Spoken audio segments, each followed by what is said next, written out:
যুদ্ধ আবহে একদিকে যেমন গ্যাসের দাম বেড়েছে, অন্যদিকে তেমন গ্যাস পাওয়াই বেশ সংকট দেখা দিচ্ছে, যে কারণে হেসেলে এক বিরাট বিপত্তি দেখা দিয়েছে। শুধু তাই নয়, গ্যাসের যে বুকিং সিস্টেম সেখানেও কিন্তু বেশ পরিবর্তন আনা হয়েছে।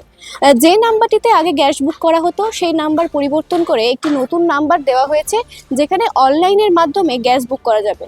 কিন্তু তাতেও সমস্যা না মেটায় বহু মানুষ দীর্ঘক্ষণ লাইনে দাঁড়িয়ে গ্যাস বুক করার চেষ্টা করছেন। কিন্তু এই বিষয়ে কি বলছেন, কতটা সমস্যার মুখে পড়তে হচ্ছে সাধারণ মানুষকে, কি জানাচ্ছেন তারা, শোনাবো আপনাদের। বুকিং নিচ্ছে না, বলছে যে যতক্ষণ ওই নাম্বার দিয়েছে এখন ওদের বুকিং করুন, যদি ওটিপি আসে তাহলে পাবেন, নতুবা পাবেন না। তা আমি বললাম বইটা তো আমি 2 মাস পাইনি তো গ্যাস। বলছে সে দেখাচ্ছে 25 তারিখ, না 25 তারিখের পর, 25 দিন পরে আপনি বুক করবেন তখন যদি পান।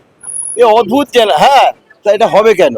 এদিকে অথচ খবরে শুনছি যে কোনো রকম অভাব নেই, কিছু নেই, সব কিছুই আছে, অথচ এরা এখানে কেন করছে গাফিলতিটা বুঝতে পারছি না। এখন গ্যাস নিয়ে আমার হাতে 4-5 দিন ধরে 2খানা সিলিন্ডার পুরো ফাঁকা পড়ে রয়েছে, দুটো কোনোটাই বুকিং নিচ্ছে না, হবে না। এদের তার মধ্যে মেজাজ কি কথাবার্তা। বিকল্প ব্যবস্থা বলতে এখন যে জন্য আমাকে চিন্তা করতে হবে, ইন্ডাকশন হবে না, ও এখন ওই একটা আলাদা ব্যবস্থা করে রাখতে হবে, কারেন্টে কিনে রাখতে হবে। অথচ খবরের সঙ্গে কালকে তো মুখ্যমন্ত্রীও বললো, যা শুনলাম, যে এই জিনিসগুলো না হয়, কে কার শুনছে, কোনো কিছুই করছে না। আমরা মোটামুটি এই সমস্যার মধ্যে পড়ছি। আমি কেন, প্রতিটা মানুষ সকালবেলায় বিশাল লাইন ছিল, আবার এসে দেখলাম যদি আবার কিছু হয়, কিছু কোনো সুরাহা নেই।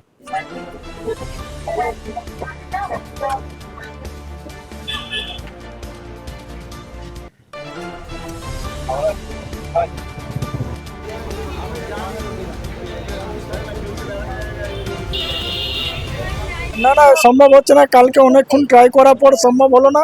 এখানে এলো, এরা বলছে কই নম্বরে হবে, পর বুকিং হচ্ছে না।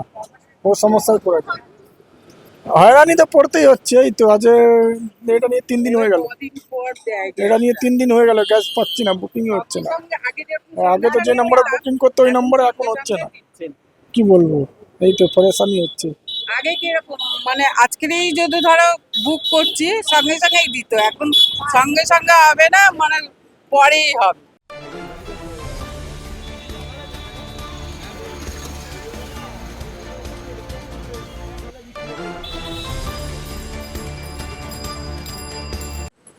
এই মুহূর্তে তো কোনো সমস্যা নেই, আমার হাতে আজকে বিল আসছে, আমি কালকে সাপ্লাই দিই।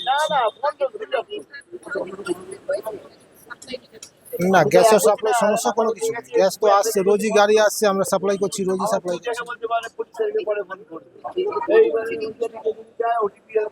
এখানে তো আমি কি বলবো, আমার তো কিছু বলার নেই, আমার যেটুকু কাজ ওইটুকু তো আমি করেই যাচ্ছি সবসময়, যেরকম আগে করতাম ওইরকম আজকেও করছি। আমার কাছে যা বিল আসছে আমি সঙ্গে সঙ্গে সাপ্লাই দিচ্ছি।